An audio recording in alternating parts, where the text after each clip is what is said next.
வணக்கம். ஜெம் செய்திகளுக்காக குணா. இந்திய நேரப்படி காலை 8:30 மணி செய்திகள். முதலில் ஜெம் தலைப்பு செய்திகளை காணலாம். மக்கள் ஆதரவாக இருக்கும்போது எந்த பாசிச சக்தியாலும் தமிழ்நாட்டை ஒன்று செய்ய முடியாது. முதலமைச்சர் மு.க.ஸ்டாலின் பெருமிதம். வருகின்ற சட்டமன்ற தேர்தலில் எடப்பாடி பழனிசாமிக்கு சரியான பாடம் புகட்டுவோம். முன்னாள் முதலமைச்சர் ஓ பன்னீர்செல்வம் எச்சரிக்கை. அமெரிக்காவில் தகவல் தொழில்நுட்ப செயற்கைக்கோளை தாங்கி செல்லும் LVM-3 M6 ராக்கெட் ஸ்ரீஹரிகோட்டாவில் இன்று விண்ணில் புறப்பட தயார். ஏமன் மற்றும் ஹவுதி பயங்கரவாத அமைப்பு இடையே பேச்சுவார்த்தை. 2700 கைதிகளை விடுவிக்க ஒப்பந்தம். இரண்டாவது 20 ஓவர் மகளிர் கிரிக்கெட் போட்டி. இலங்கையை வீழ்த்தி இந்திய மகளிர் அணி அபார வெற்றி. இனி விரிவான செய்திகளை காணலாம். மக்கள் ஆதரவாக இருக்கும்போது எந்த பாசிச சக்தியாலும் தமிழ்நாட்டை ஒன்றும் செய்ய முடியாது என்று முதலமைச்சர் மு.க.ஸ்டாலின் தெரிவித்துள்ளார். சென்னை பெரம்பூரில் உள்ள தனியார் பள்ளியில் திமுக சிறுபான்மை நல உரிமை பிரிவு சார்பில் கிறிஸ்துமஸ் பெருவிழா நடைபெற்றது.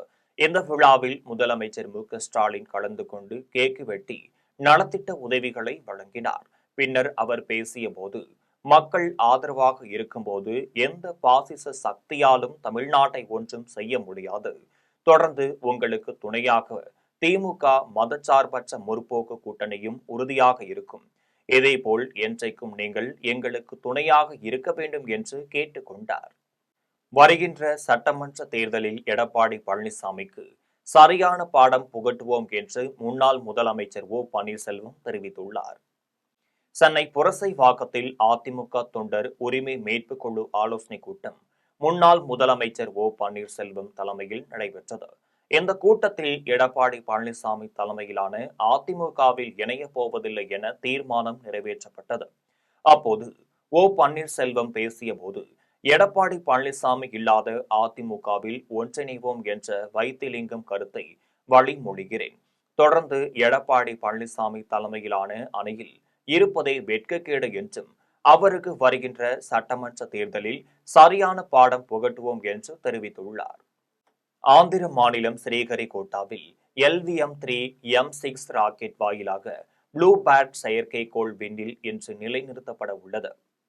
ஆந்திர மாநிலம் ஸ்ரீஹரிகோட்டாவில் சதீஷ் தவான் விண்வெளி ஆய்வு மைய ஏவுதளத்தில் இருந்து இன்று காலை LVM-3 M6 ராக்கெட் வாயிலாக ப்ளூ பேர்ட் செயற்கைக்கோள் விண்ணில் நிலைநிறுத்தப்பட உள்ளது. இந்த ப்ளூ பேர்ட் செயற்கைக்கோளை அமெரிக்காவைச் சேர்ந்த தனியார் நிறுவனம் தகவல் தொடர்பு சேவைக்காக 6500 கிலோ எடையில் உருவாக்கியுள்ளது.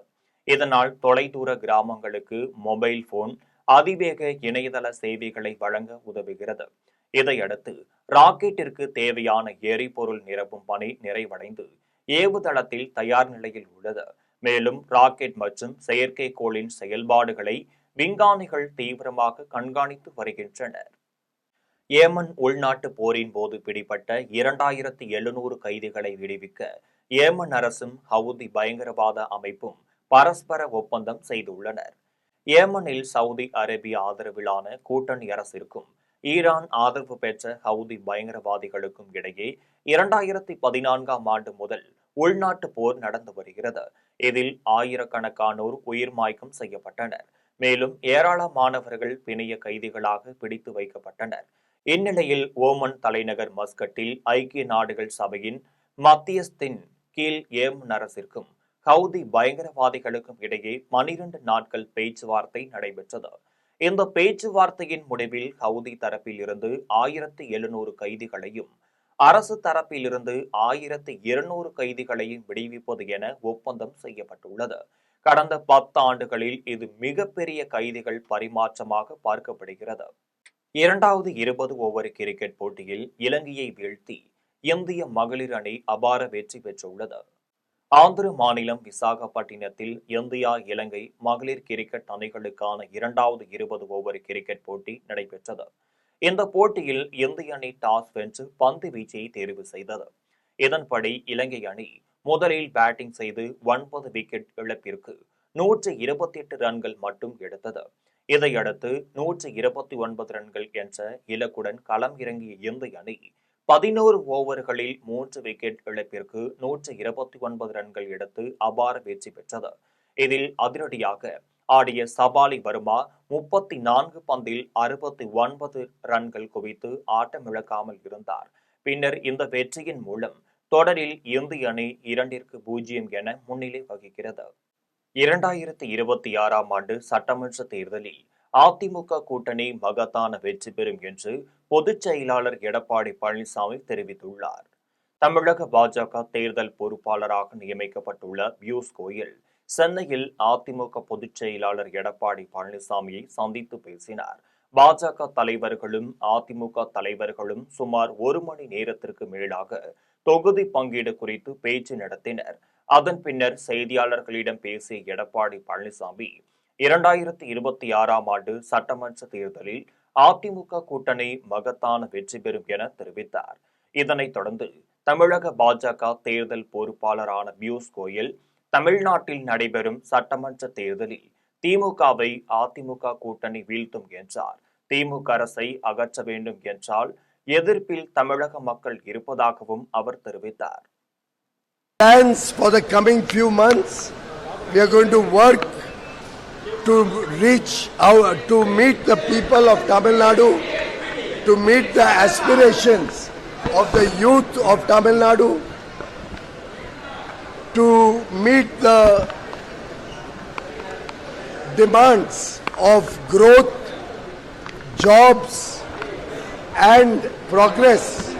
கடன் சுமையுடன் விட்டு சென்ற மாநிலத்தை முதன்மை மாநிலமாக திமுக ஆட்சியில் மாற்றி உள்ளதாக நாடாளுமன்ற உறுப்பினர் கனிமொழி தெரிவித்துள்ளார். வெல்லும் தமிழ் பெண்கள் என்னும் தலைப்பில் திமுக மகளிர் மாநாடு மேற்கு மண்டல மாநாடு டிசம்பர் 29ஆம் நாள் நடைபெற உள்ளது. இந்த மாநாட்டிற்கான ஏற்பாடுகள் திருப்பூர் மாவட்டம் பல்லடம் அடுத்த காரணம்பேட்டை பகுதியில் நடைபெற்று வருகிறது. இது தொடர்பாக திமுக துணை பொதுச் செயலாளர் கனிமொழி தலைமையில் நடைபெற்ற ஆலோசனைக் கூட்டத்தில் அமைச்சர்கள் சாமிநாதன், முத்துசாமி, கயல்விழி, மேற்கு மண்டல பொறுப்பாளர் செந்தில் பாலாஜி உள்ளிட்ட 500க்கும் மேற்பட்டோர் கலந்து கொண்டனர். கூட்டத்திற்கு பின் செய்தியாளர்களிடம் பேசிய கனிமொழி கடன் சுமையுடன் விட்டு சென்ற மாநிலத்தை திமுக ஆட்சியில் முதன்மை மாநிலமாக மாற்ற உள்ளதாக தெரிவித்தார். இது மாநாட்டுக்காக நடத்தக்கூடிய கூட்டம். தேர்தல் அறிக்கைக்காக வரும் பொழுது நிச்சயமாக எல்லா தரப்பினரையும் சந்தித்து அவர்களுடைய கோரிக்கைகள் என்ன, அவங்களுக்கு இருக்கக்கூடிய பிரச்சனைகள் என்ன என்று தேர்தல் அறிக்கை குழு அவர்களோடு பேசி அதையும் தேர்தல் அறிக்கையிலே நிச்சயமாக சேர்த்துக்கொள்வோம். அவங்க விட்டுட்டு போன கடனோட சேர்த்து பேசணும். அவங்க எந்த நிலைமையில தமிழ்நாட்டை எந்த வளர்ச்சியும் இல்லாத ஒரு மாநிலமாக பின்தங்கி கொண்டே போகக்கூடிய ஒரு சூழலிலே தமிழ்நாட்டை விட்டு சென்றார்கள். அரியலூர் மாவட்டம் ஜெயங்கொண்டத்தில் அரசு மதுக்கடை திறக்க கூடாது என வலியுறுத்தி பாமக வழக்கறிஞர் பாலு மாவட்ட ஆட்சியர் ரத்தனசாமியை சந்தித்து மனு அளித்தார். அரியலூர் மாவட்டம் ஜெயங்கொண்டம், தத்தனூர் ஆகிய ஊர்களில் அரசு மதுக்கடை திறக்க ஏற்பாடுகள் நடைபெற்று வருகின்றன. இந்நிலையில் பாமக வழக்கறிஞர் பாலு ஜெயங்கொண்டத்திலும் தத்தனூரிலும் மதுக்கடை திறக்க கூடாது என வலியுறுத்தி மாவட்ட ஆட்சியர் ரத்தனசாமியிடம் மனு அளித்தார். அதன் பின் செய்தியாளர்களிடம் பேசிய அவர் மதுக்கடை திறக்கப்படாது என்று ஆட்சியர் உறுதியளித்துள்ளதாக கூறினார். இன்று மருத்துவர் அன்புமணி ராமதாஸ் அவர்கள் ஒரு அறிக்கை வெளியிட்டிருக்கிறார். 29ஆம் தேதி நடைபெறுவதாக சொல்லப்படும் சேலத்தில் அந்த பொதுக்குழு என்பது பாட்டாளி மக்கள் கட்சியினுடைய பொதுக்குழு அல்ல. பொதுக்குழுவை கூட்டுவதற்கான அதிகாரம் கட்சியினுடைய தலைவர் மருத்துவர் அன்புமணி ராமதாஸ் அவர்களுக்கு மட்டும்தான் இருக்கிறது. எனவே அதை பாட்டாளி மக்கள் கட்சியினுடைய பொதுக்குழுவாக எடுத்துக்கொள்ளக்கூடாது. அந்த கூட்டத்தில் எடுக்கக்கூடிய எந்த முடிவும் பாட்டாளி மக்கள் கட்சியை கட்டுப்படுத்தாது. திருப்பரங்குன்றம் தர்காவிற்கு வந்து வழிபட தான் தயாராக இருப்பதாக கூறியுள்ள கஸ்தூரி, அதேபோல தீபத்தூணுக்கு முஸ்லிம்களும் வந்து விளக்கேற்ற வேண்டும் என கேட்டுக்கொண்டுள்ளார். பாஜகவை சேர்ந்த நடிகர் கஸ்தூரி திருப்பரங்குன்றம் முருகன் கோவிலில் தரிசனம் மேற்கொண்டார். திருப்பரங்குன்றம் மலை மீது தீபம் ஏற்ற கோரி போராட்டம் நடத்தி கைது செய்யப்பட்ட பொதுமக்களை பழனி ஆண்டவர் கோவில் அருகே சந்தித்தார். அதன் பின் செய்தியாளர்களிடம் பேசிய கஸ்தூரி, திமுக ஆட்சியில் அரசியல் ரீதியாக கைதான முதல் பெண் தான் என கூறினார். தர்காவில் சந்தனக்கூடு விழா நடப்பதால் காசி விஸ்வநாதர் கோவிலுக்கு செல்லும் வழியை திறந்து வைத்துள்ளதாக தெரிவித்தார். தர்காவில் வழிபட தான் தயாராக இருப்பதாகவும் அதேபோல் தீபத்தூணுக்கு விலைக்கேற்ற அனுமதிக்க வேண்டும் என்று கஸ்தூரி தெரிவித்தார். டிசம்பர் 3ஆம் தேதி கார்த்திகை அன்னைக்கு இதை ஏத்தி இருந்தா இன்னைக்கு இங்க நான் உட்கார்ந்து இன்டர்வியூ கொடுக்க வேண்டிய அவசியமே இல்லை. இவ்வளவு பெரிய விஷயம் ஆயிருக்கவே ஆகாது. 14 பெண்கள் நேத்து அரெஸ்ட் ஆயிருக்க மாட்டாங்க. இன்னைக்கு தமிழ்நாடு முழுக்க இதுதான் பேச்சா இருக்குது. நீதிமன்றத்தை அவமதிக்கிறீங்க, தீபத்தூணா அவமதிக்கிறீங்க, இந்து நம்பிக்கைகளை அவமதிக்கிறீங்க. யாராவது அதுக்கு குரல் கொடுத்தா உடனே அவங்கள பர்சனலா அட்டாக் பண்றீங்க. இப்படி எல்லாம் நீங்க பண்றதுக்கு என்ன காரணம்? தமிழ்நாட்டில் ஆட்சிக்கு வந்தால் 10 லட்சம் கோடி ரூபாய் கடனை முதலில் எப்படி அடைப்பார் என்பதை விஜய் சொல்லட்டும் என சரத்குமார் தெரிவித்துள்ளார். மத்திய அமைச்சரும் தமிழ்நாடு பாஜக தேர்தல் பொறுப்பாளருமான பியூஷ் கோயலை சென்னையில் சரத்குமார் சந்தித்து பேசினார். அதன் பின் செய்தியாளர்களிடம் பேசிய சரத்குமார், சட்டமன்ற தேர்தலில்தான் போட்டியிடுவது குறித்து மாநில தலைமை முடிவெடுக்க வேண்டும் என்று கூறினார். தமிழக அரசிற்கு உள்ள 10 லட்சம் கோடி ரூபாய் கடனை எப்படி அடைக்கப் போகிறார் என்பதை விஜய் முதலில் தெளிவுபடுத்தட்டும் என்று சரத்குமார் தெரிவித்தார். அதிகப்படுத்திருக்கிறதே 100 நாள் வேலை திட்டத்தை 120 நாள் சொன்னதே அது எப்படி சேட்டலைட்ல கண்காணித்து சரியாக பயன்படுத்துகிறாங்களான்னு சொல்லி ஒரு திட்ட வகுத்தல் இருக்கு இல்லையா, இது போல் அவங்க என்னெல்லாம் பண்ணியிருக்காங்க என்பது எடுத்து சொல்ல வேண்டும். இந்த மோடிஜியோடைய திட்டங்கள் செயல்பாடு இன்னும் மக்களிடம் தீவிரமாக எடுத்து சொல்லணும்னு நான் நினைக்கிறேன். சமூக நல்லிணக்கத்திற்கு களங்கம் ஏற்படுத்தும் வகையில் குறும்பர் சமுதாயத்தினரை அவதூறாக பேசிய வழக்கறிஞர் மீது நடவடிக்கை எடுக்க கோரி கோவையில் ஏராளமானோர் ஆர்ப்பாட்டத்தில் ஈடுபட்டனர். வழக்கறிஞர் பரமசிவம் குறும்பர் சமுதாய மக்களை அவமதிக்கும் வகையில் பேசியதாக கூறப்படுகிறது.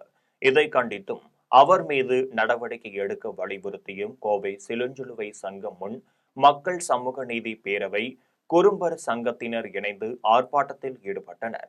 பரமசிவம் மீது காவல் நிலையத்தில் புகார் அளித்தும் இதுவரை அவர் மீது எந்த ஒரு நடவடிக்கையும் எடுக்காததால் அதை கண்டித்து முழக்கமிட்டனர். பரமசிவத்தின் மீது புகார் கொடுக்கப்பட்டது. அந்த புகார் 10 மாவட்டங்களுக்கு மேல் கொடுக்கப்பட்டும் அதற்குரிய அவதூறுக்கான பதிவு இறக்கம் செய்யப்பட்ட பென்டிரைவ் கொடுக்கப்பட்டும் காவல்துறை முதல் தகவல் அறிக்கை பதிவு செய்யவில்லை. சென்னை மாணவர்கள் தொலைதூரம் மற்றும் இணைய வசதி குறைவாக உள்ள பகுதிக்கு அதிவேக இணைய சேவையை கண்டுபிடித்து சாதனை படைத்துள்ளனர். நாசா விண்வெளி மையத்தின் சார்பில் NASA international space of challengers போட்டி அண்மையில் நடைபெற்றது. இந்த போட்டியில் சென்னை ராமாபுரத்தைச் சேர்ந்த ஈஸ்வரி பொறியியல் கல்லூரி மாணவர்கள் கலந்து கொண்டனர். அவர்கள் இந்த போட்டியில் தொலைதூரம் மற்றும் இணைய வசதி குறைவாக உள்ள பகுதிக்கு அதிவேக இணைய இணைப்பை விரிவுபடுத்தும் வகையில் செயற்கைக்கோள் அடிப்படையிலான இணைய உட்கட்டமைப்பு மாதிரியை உருவாக்கியிருந்தனர். இந்த படைப்பு 18,860 குழுக்களில் முதல் 10 இடங்களில் ஒன்றாக தேர்வு செய்யப்பட்டுள்ளது. மாணவர்களின் இந்த படைப்பை நாசா மற்றும் இஸ்ரோ விண்வெளி நிறுவனம் போன்ற 14 சர்வதேச விண்வெளி ஏஜென்சிகளின் மூத்த தலைவர்களை கொண்ட செயற்குழு அங்கீகரித்துள்ளது. இதில் வெற்றி பெற்ற மாணவர்களுக்கு கல்லூரி சார்பில் பரிசுகள் வழங்கப்பட்டன. உங்க கிராமத்தில் உள்ள ஒரு ஸ்கூலுக்கோ இல்லை ஒரு கிராம பஞ்சாயத்துக்கோ ஒரு காமனாக ஒரு டிஷ், அதாவது நாங்கள் ப்ரொவைட் பண்ணுற டிஷ்ஷை நீங்கள் இன்ஸ்டால் பண்ணிங்கன்னா அந்த டிஷ் மூலமாக நீங்கள் டேரெக்டாக லியோனா லோ எர்த் ஆர்பிட், அந்த லோ எர்த் ஆர்பிட்டில் ரிவால்வ் ஆகிற சேட்டலைட்ஸ் கூட டேரெக்டாக கம்யூனிகேட் பண்ணி உங்களுக்கு இன்டர்நெட் சர்வீஸ் யூஸ் பண்ணிக்க முடியும். தூத்துக்குடி மாவட்டம் கோவில்பட்டியில் ஒரே நாளில் அடுத்தடுத்து 9 ஆடுகளை காரில் ஏற்றி கொள்ளை கும்பல் திருடி சென்றுள்ளது. கோவில்பட்டி ஆவல் நத்தத்தைச் சேர்ந்த முத்துராஜ் வேளாண்மை செய்வதுடன் கால்நடைகளையும் வளர்த்து வந்துள்ளார். இவர் வீட்டின் அருகில் உள்ள தொழுவம் மற்றும் கம்பத்தில் ஆடுகளை கட்டி வைப்பது வழக்கம். ஆடுகளை கட்டி வைத்துவிட்டு இரவில் வீட்டில் உறங்கியுள்ளார். காலையில் எழுந்து பார்க்கும்போது சுமார் 55,000 ரூபாய் மதிப்புள்ள 2 ஆடுகள் காணாமல் போயிருப்பதை கண்டு அதிர்ச்சியடைந்துள்ளார். இதையடுத்து அவர் கோவில்பட்டி காவல் நிலையத்தில் புகார் அளித்துள்ளார். விசாரணையில் ஆடு திருடும் கும்பல் அதே ஊரைச் சேர்ந்த சவுந்தர், சமுத்திரம் ஆகியோர் வீட்டில் 4 ஆடுகளையும், புளியங்குளத்தில் உள்ள ஆறுமுகசாமி வீட்டில் 2 ஆடுகளையும், இளைய ரசனேந்தல் ஆத்தியப்பன் வீட்டில் 1 ஆட்டையும் திருடி சென்றது சிசிடிவி காட்சி மூலம் தெரிய வந்துள்ளது. இது தொடர்பாக கோவில்பட்டி காவல்துறையினர் வழக்கு பதிந்து விசாரித்து வருகின்றனர். சேலத்தில் 83 லட்சம் ரூபாய் பெற்றுக்கொண்டு வெள்ளிக்கட்டியை தராமல் ஏமாற்றியவர் மீது நடவடிக்கை எடுக்க கோரி பாதிக்கப்பட்ட வெள்ளி வியாபாரி காவல் நிலையத்தில் புகார் அளித்துள்ளார். சேலம் மாவட்டம் தாத்தக்காம்பட்டியைச் சேர்ந்த சந்தோஷ்குமார், மகாலட்சுமி சில்வர் என்ற பெயரில் வெள்ளி வியாபாரம் நடத்தி வருகின்றனர். அவர் அதே ஊரைச் சேர்ந்த வெள்ளி வியாபாரி வேணுகோபாலிடம் ஏப்ரல் மாதம் வெள்ளிக்கட்டி வாங்குவதற்காக 1,76,00,000 ரூபாயை வழங்கியுள்ளார். பணத்தை பெற்றுக்கொண்ட வேணுகோபால் சந்தோஷ்குமாரிடம் 91,60,000 ரூபாய் மதிப்புள்ள வெள்ளி கட்டிகளை மட்டும் வழங்கியுள்ளார். மீதமுள்ள 83 லட்சம் மதிப்பிலான வெள்ளி கட்டியை தராமல் ஏமாற்றி வந்துள்ளார். இது குறித்து பாதிக்கப்பட்ட வெள்ளி வியாபாரி சந்தோஷ்குமார் தனக்கு வர வேண்டிய வெள்ளி கட்டியை வேணுகோபாலிடம் இருந்து மீட்டு தர கோரி சேலம் மாநகர காவல் ஆணையர் அலுவலகத்தில் புகார் அளித்துள்ளார். சொல்லி வந்துட்டு வியாபாரம் ஆரம்பித்ததுக்கும் வந்துட்டு நாங்கள் அக்கௌண்ட் வந்துட்டு அனுப்பி வெள்ளி கட்டி அவர்கிட்ட வாங்கிட்டு இருந்தோம். கடைசி ஒரு ஆண்டு காலமாக வந்துட்டு வெள்ளி விலை ஏறுறதுக்காக வந்துட்டு அவர் வந்துட்டு வெள்ளி விலை ஏறிட்டுருக்கு, நீங்கள் எங்கிட்ட வந்துட்டு பண்ணிக்கோங்க, வெளியில் எங்கேயும் வாங்காதீங்க அப்படிங்கிற மாதிரி வந்துட்டு சொல்லிட்டு இருந்தார். தமிழ் தேசிய கட்சி சட்டமன்ற தேர்தலில் போட்டியிட 15 தொகுதிகளை தேர்வு செய்துள்ளதாக அக்கட்சியின் தலைவர் செல்வகுமார் தெரிவித்துள்ளார். தஞ்சாவூர் மாவட்டம் பேராவூரணி அருகே உள்ள ஆனந்த கோபாலபுரத்திற்கு சென்ற தமிழ் தேசிய கட்சி தலைவர் செல்வகுமாருக்கு நாகப்பட்டினம், திருவாரூர் மாவட்ட மேற்பார்வையாளர் கோபாலகிருஷ்ணன் தலைமையில் வரவேற்பு அளிக்கப்பட்டது. அப்போது செய்தியாளர்களிடம் பேசிய செல்வகுமார், சட்டமன்ற தேர்தலில் போட்டியிட 15 தொகுதிகளை தேர்வு செய்துள்ளதாக தெரிவித்துள்ளார். தமிழர் தேசம் கட்சி சார்பில் தமிழகத்தினுடைய மைய பகுதியாக இருக்கக்கூடிய திருச்சியில் ஏற்பாடு செய்திருக்கோம். தமிழகம் முழுக்க இருந்து நாங்கள் எதிர்பார்க்கறது ஒரு 5 லட்சம் பேரை எதிர்பார்க்கிறோம். காஞ்சிபுரம் மாவட்டம் குன்றத்தூரில் மனைவியை கொன்ற கணவன் தன்னுயிரையும் மாய்த்து கொண்டது சோகத்தை ஏற்படுத்தியுள்ளது. குன்றத்தூரை அடுத்த 3ஆம் கட்டளையைச் சேர்ந்த விஜய் தனியார் நிறுவனத்தில் பொறியாளராக பணியாற்றி வந்துள்ளார். அவர் தன்னுடன் பணிபுரிந்து வந்த யுவஸ்ரீயை காதலித்து வந்துள்ளார். டிசம்பர் 13ஆம் தேதி இருவரும் திருமணம் செய்து கொண்டு வாடகை வீட்டில் வசித்து வந்துள்ளனர். இந்நிலையில் வீட்டிலிருந்து வெளியே வராத நிலையில் அந்த பெண்ணின் தங்கை சென்று பார்த்தபோது கதவு உட்புறமாக பூட்டி கிடந்தது. இது குறித்து காவல்துறைக்கு தகவல் தெரிவித்தனர். அவர்கள் கதவை உடைத்து உள்ளே சென்று பார்த்தபோது யுவஸ்ரீ இறந்த நிலையிலும் விஜய் தன் உயிரை மாய்த்து கொண்டதையும் கண்டு அதிர்ச்சியடைந்தனர். திருமணமான 9 நாட்களில் மென்பொறியாளர்களான புதுமண தம்பதிகளின் மரணம் அப்பகுதியில் பெரும் சோகத்தையும் அதிர்ச்சியையும் ஏற்படுத்தியுள்ளது. சேலம் மாவட்டம் ஓமலூரில் தாவேக பூத் முகவர்கள் ஆலோசனை கூட்டம் நடைபெற்றது. தமிழக வெற்றி கழகத்தின் ஓமலூர் சட்டமன்ற தொகுதிக்குட்பட்ட வாக்குச்சாவடி முகவர்கள் ஆலோசனை கூட்டம் நடைபெற்றது. மாவட்ட செயலாளர்கள் செந்தில்குமார், பார்த்திபன் ஆகியோர் கலந்து கொண்டு ஆலோசனை வழங்கினர். ஒவ்வொரு வாக்குச்சாவடிக்கும் 15 முகவர்கள் நியமிக்கப்பட்டனர். வாக்குச்சாவடி முகவர்கள் அந்தந்த பகுதியில் உள்ள வாக்காளர்களை சந்திக்க வேண்டும் என்று ஆலோசனை வழங்கப்பட்டது. சேலத்தில் ஓமலூர் அரசு பள்ளி தலைமை ஆசிரியர் அறை முன்பு மர்ம நபர்கள் முட்டை வைத்து மந்திரிக பூஜை செய்துள்ள நிகழ்வு மாணவர்களிடையே அச்சத்தை ஏற்படுத்தியுள்ளது. ஓமலூர் அரசு மேல்நிலைப் பள்ளியின் தலைமை ஆசிரியர் அறை முன்பாக கருப்பு வட்டம் கட்டம் வரைந்து மஞ்சள், குங்குமம், மரக்கட்டை, பொம்மை, முட்டை ஆகியவற்றை வைத்து மாந்திரிக பூஜை செய்யப்பட்டுள்ளது. தலைமை ஆசிரியர் அறையின் கதவில் மலர் மாலை மாட்டப்பட்டுள்ளது. இதனால் நடைபயிற்சிக்கு வந்த இளைஞர்களும் ஆசிரியர்களும் அதிர்ச்சியடைந்தனர். நள்ளிரவில் பள்ளிக்குள் புகுந்தவர்கள் விடிய விடிய மாந்திரிக பூஜையில் ஈடுபட்டுள்ளனர். இது குறித்து ஓமலூர் காவல்துறையினர் விசாரணை நடத்தி வருகின்றனர். தஞ்சாவூரில் அனுமதி இல்லாமல் இயங்கிய குடிநீர் உரியும் நிறுவனங்களுக்கு சீல் வைத்துள்ள நிலையில் புதிய அரசாணை வெளியிட்டு நிறுவனங்களை செயல்பட அனுமதிக்க வேண்டும் என்று கோரிக்கை விடுத்துள்ளனர். தஞ்சாவூர் அருகே மாதக்கோட்டையில் நிலத்தடி நீரை உறிஞ்சும் டேங்கர் லாரிகள் மூலம் பல்வேறு வணிக பயன்பாட்டிற்கு விற்பனை செய்து வருகின்றனர். இந்நிலையில் அனுமதி இல்லாமல் குடிநீர் உரியும் நிறுவனங்கள் செயல்படுவதாக வந்த புகாரை அடுத்து 6 நிறுவனங்களுக்கு கோட்டாட்சியர் நித்யா சீல் வைத்துள்ளார். இந்த நிலையில் குடிநீர் நிறுவனங்களின் உரிமையாளர்களும் தொழிலாளர்களும் போராட்டத்தில் ஈடுபட்டனர். மத்திய அரசு குடிநீர் நிறுவனத்திற்கு அனுமதி வழங்கியுள்ள நிலையில் தமிழக அரசு உரிய அரசாணை வெளியிட்டு செயல்பட அனுமதி வழங்க வேண்டும் என்று கோரிக்கை வைத்துள்ளனர். தஞ்சாவூர் மாவட்டம் திருவிடைமருதூரில் தகரக்கூரை வீட்டில் தீ விபத்து ஏற்பட்டு பல லட்சம் ரூபாய் மதிப்பிலான பொருட்கள் எரிந்து சேதமாகினர். தஞ்சாவூர் மாவட்டம் திருவிடைமருதூர் வட்டம் கேளுத்தூர் மெயின் ரோட்டில் உள்ள சுபாஷ் பரமேஸ்வரி இணையரின் தகரக்கூரை வீட்டில் தீ விபத்து ஏற்பட்டது. இதில் பல லட்சம் ரூபாய் மதிப்பிலான பொருட்கள் எரிந்து சேதமாகினர். திருவிடைமருதூர் தீயணைப்பு துறையினர் விரைந்து வந்து தீயை அணைத்தனர். இது பற்றி காவல்துறையினர் விசாரணை மேற்கொண்டு வருகின்றனர். கும்பகோணம் அருகே நாச்சியார் கோவிலில் வஞ்சிலவள்ளி உடனுரை சீனிவாச பெருமான் கோவிலில் மார்கழி மூக்கோடி தெப்ப திருவிழா கொடியேற்றத்துடன் தொடங்கியது. நாச்சியார் கோவிலில் வஞ்சுவள்ளி தாயார் உடனுரை சீனிவாச பெருமாள் கோவிலில் வேத மந்திரங்கள் முழங்க கருட உருவம் வரையப்பட்ட கொடியை பட்டச்சாரியர்கள் கொடிமரத்தில் ஏற்றி வைத்தனர். இதில் ஏராளமான பக்தர்கள் கலந்து கொண்டு சுவாமி தரிசனம் செய்தனர். விழாவின் முக்கிய நிகழ்வான கல்கருட சேவை டிசம்பர் 26ஆம் நாள் வெள்ளிக்கிழமை மாலை நடைபெறும். அதனைத் தொடர்ந்து 30ஆம் தேதி செவ்வாய்க்கிழமை அதிகாலை சொர்க்கவாசல் திறப்பு நிகழ்ச்சியும் 31ஆம் தேதி புதன்கிழமை இரவு தெப்ப திருவிழாவும் நடைபெறும். தொழிலாளர் விரோத போக்கின் 4 சட்ட தொகுப்புகளை திரும்ப பெற வேண்டும் என வலியுறுத்தி விருத்தாச்சலத்தில் CITU சங்கத்தினர் சாலை மறியல் போராட்டத்தில் ஈடுபட்டனர்.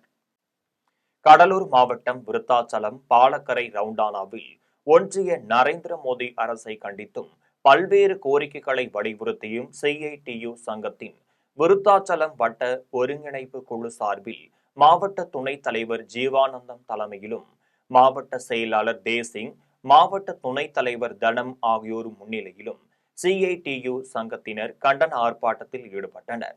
ஆர்ப்பாட்டத்தில் மத்திய அரசு பொதுத்துறை நிறுவனங்களை தனியாருக்கு தாரை பார்க்க கூடாது, 8 மணி நேர வேலை நேரத்தை 12 மணி நேரமாக கூடாது, தினக்கூலி கான்ட்ராக்டர் அவுட் சோர்சிங் முறையை கைவிட்டு கார்ப்பரேட் நிறுவனங்களிடம் தொழிலாளர்களை அடிமைப்படுத்தாததே என்பன உள்ளிட்ட பல்வேறு கோரிக்கைகளை வலியுறுத்தினர். சாலை மறியலில் ஈடுபட்டவர்களை காவல்துறையினர் கைது செய்து தனியார் மண்டபத்தில் தங்க வைத்தனர். தொகுப்பூதிய செவிலியர்களை பணி நிரந்தரம் செய்ய வேண்டும் என்பன உள்ளிட்ட பல்வேறு கோரிக்கைகளை வலியுறுத்தி விருத்தாச்சலத்தில் செவிலியர்கள் தர்ணா போராட்டத்தில் ஈடுபட்டனர். கடலூர் மாவட்டம் விருத்தாச்சலம் அரசு மருத்துவமனையில் பல்வேறு கோரிக்கைகளை தமிழக அரசு நிறைவேற்ற வேண்டும் என வலியுறுத்தி செவிலியர்கள் தர்ணா போராட்டத்தில் ஈடுபட்டனர்.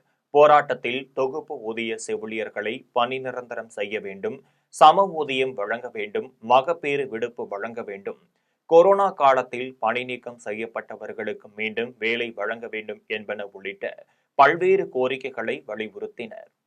பூந்தமல்லி பேருந்து நிலையத்தில் கூடுதலாக மின் பேருந்துகளை இயக்குவதால் ஏற்படும் கூட்ட நெரிசலை தவிர்க்க குத்தம்பாக்கம் பேருந்து நிலையத்தை தமிழக அரசு திறக்க வேண்டும் என பொதுமக்கள் கோரிக்கை விடுத்துள்ளனர். பூந்தமல்லி பேருந்து நிலையத்தில் ஏற்கனவே 350க்கும் மேற்பட்ட பேருந்துகள் இயக்கி வந்த நிலையில் கடந்த சில தினங்களுக்கு முன்பு பூந்தமல்லியிலிருந்து பல்வேறு வழித்தடத்தில் 125 மின்சார பேருந்து சேவையை துணை முதலமைச்சர் உதயநிதி ஸ்டாலின் தொடங்கி வைத்தார். கூடுதலாக 125 பேருந்துகள் இயக்கப்பட்டு வருவதால் பூந்தமல்லி நகருக்குள் வாகன நெரிசல் ஏற்பட்டுள்ளது. இதனால் அலுவல் நேரத்தில் பள்ளி, கல்லூரி செல்லும் மாணவர்கள் மட்டுமின்றி வேலைக்கு செல்லும் அனைவரும் கடும் சிரமத்தை சந்தித்து வருகின்றனர். கூடுதலாக போக்குவரத்து காவல்துறையினர் போக்குவரத்தை சீர் செய்யும் பணியில் ஈடுபட்டாலும் கூட அடுத்தடுத்து வரும் பேருந்துகளால் நெரிசல் ஏற்படுகிறது. இந்நிலையில் போக்குவரத்து நெரிசலை தவிர்த்திடும் வகையில் புதிதாக அமைக்கப்பட்டு வரும் குத்தம்பாக்கம் பேருந்து நிலையத்தை தமிழக அரசு திறக்க வேண்டும் என பொதுமக்கள் கோரிக்கை விடுத்தனர். 10 அம்ச கோரிக்கைகளை மத்திய அரசு நிறைவேற்ற வேண்டும் என வலியுறுத்தி குடியாத்தத்தில் CITU சங்கத்தினர் சாலை மறியல் போராட்டத்தில் ஈடுபட்டனர். வேலூர் மாவட்டம் குடியாத்தம் பேருந்து நிலையத்தில் மத்திய அரசை கண்டித்து CITU சங்கத்தினர், அனைத்து கூட்டு சங்கத்தினர், மாவட்ட தலைவர் சரவணன் தலைமையில் சாலை மறியல் போராட்டத்தில் ஈடுபட்டனர். போராட்டத்தில் கைத்தறி சங்க தலைவர் முல்லைவாசன், மீன்பிடி சங்க பொருளாளர் சிலம்பரசன், விவசாய சங்க தலைவர் சாமிநாதன் ஆகியோர் கலந்து கொண்டு 10 அம்ச கோரிக்கைகளை வலியுறுத்தி கண்டன கோஷங்களை எழுப்பினர். போராட்டத்தில் தொழிலாளர்களுக்கு எதிராக அமல்படுத்தியுள்ள 4 சட்ட தொகுப்புகளை மத்திய அரசு திரும்ப பெற வேண்டும், பீடி தொழிலாளர்கள் வாழ்வாதாரத்தை பாதுகாக்க 1966 கொண்டு வரப்பட்ட பீடி சுருட்டு தொழிலாளர் சட்டத்தை நீர்த்து போக்க செய்யக்கூடாது, கைத்தறி, தீப்பெட்டி, ஆட்டோ கட்டுமானம் உள்ளிட்ட சுமை தூக்கும் தொழிலாளர்களை பாதுகாக்க வேண்டும். பீடி உள்ளிட்ட EPF தொழிலாளர்களுக்கு குறைந்தபட்ச பென்ஷன் தொகையாக ரூபாய் 6000 வழங்க வேண்டும். முறையாக சாரா தொழிலாளர்களுக்கு மாதம் ரூபாய் 3000 பென்ஷன் வழங்க வேண்டும். மகாத்மா காந்தி தேசிய ஊரக வேலைவாய்ப்பு உறுதி சட்டத்தை சீரழிக்க கூடாது. மின்சார ஒப்பந்த ஊழியர்களை நிரந்தரம் செய்ய வேண்டும் என்பன உள்ளிட்ட பல்வேறு கோரிக்கைகளை வலியுறுத்தினர். மறியலில் ஈடுபட்டவர்களை காவல்துறையினர் கைது செய்தனர். தொகுப்பூதியத்தில் பணியாற்றும் அனைவருக்கும் அடிப்படை ஊதியமாக ரூபாய் 26,000 வழங்க வேண்டும் என்பன உள்ளிட்ட பல்வேறு கோரிக்கைகளை வலியுறுத்தி மயிலாடுதுறையில் 100க்கும் மேற்பட்ட CITU தொழிலாளர் சங்கத்தினர் சாலை மறியல் போராட்டத்தில் ஈடுபட்டனர். மயிலாடுதுறை மாவட்டம் மயிலாடுதுறை தலைமை தபால் நிலையம் எதிரில் மத்திய அரசு கொண்டு வந்துள்ள தொழிலாளர் விரோத 4 சட்டங்களை திரும்ப பெற வலியுறுத்தி CITU சங்கத்தின் மாவட்ட செயலாளர் மாரியப்பன் தலைமையில் CITU தொழிற்சங்கத்தைச் சேர்ந்த அங்கன்வாடி பணியாளர்கள், டெங்கு களப்பணியாளர்கள், மக்களை தேடி மருத்துவ ஊழியர்கள் சாலை மறியல் போராட்டத்தில் ஈடுபட்டனர். போராட்டத்தில் சங்கத்தின் மாநில செயலாளர் கருப்பையா கலந்து கொண்டு கண்டன உரையாற்றினார். போராட்டத்தில் தொகுப்பூதியத்தில் பணியாற்றும் அனைவருக்கும் அடிப்படை ஊதியமாக ரூபாய் 26,000 வழங்க வேண்டும். தேர்தல் வாக்குறுதி 313 படி அனைவரையும் அரசு ஊழியராக பணி நிரந்தரம் செய்ய வேண்டும் என்பன உள்ளிட்ட பல்வேறு கோரிக்கைகளை வலியுறுத்தினர். சாலை மறியலில் ஈடுபட்ட 100க்கும் மேற்பட்டோரை காவல்துறையினர் கைது செய்தனர். மீண்டும் ஜெம் தலைப்பு செய்திகள். மக்கள் ஆதரவாக இருக்கும்போது எந்த பாசிச சக்தியாலும் தமிழ்நாட்டை ஒன்று செய்ய முடியாது. முதலமைச்சர் மு.க. ஸ்டாலின் பெருமிதம். வருகின்ற சட்டமன்ற தேர்தலில் எடப்பாடி பழனிசாமிக்கு சரியான பாடம் புகட்டுவோம். முன்னாள் முதலமைச்சர் ஓ. பன்னீர்செல்வம் எச்சரிக்கை. அமெரிக்காவில் தகவல் தொழில்நுட்ப செயற்கைக்கோளை தாங்கி செல்லும் LVM-3 M6 ராக்கெட் ஸ்ரீஹரிகோட்டாவில் இன்று பின்னில் புறப்பட தயார். ஏமன் மற்றும் ஹவுதி பயங்கரவாத அமைப்பு இடையே பேச்சுவார்த்தை. 2700 கைதிகளை விடுவிக்க ஒப்பந்தம். இரண்டாவது 20 ஓவர் மகளிர் கிரிக்கெட் போட்டி. இலங்கையை வீழ்த்தி இந்திய மகளிர் அணி அபார வெற்றி. இத்துடன் ஜெம் செய்திகள் நிறைவடைகின்றன. மீண்டும் ஜெம் செய்திகள் மதியம் 1:30 மணிக்கு. உடனுக்குடன் செய்திகளை காண gemlive.tv என்ற இணையதளத்தில் இணைந்திருங்கள். நன்றி, வணக்கம்.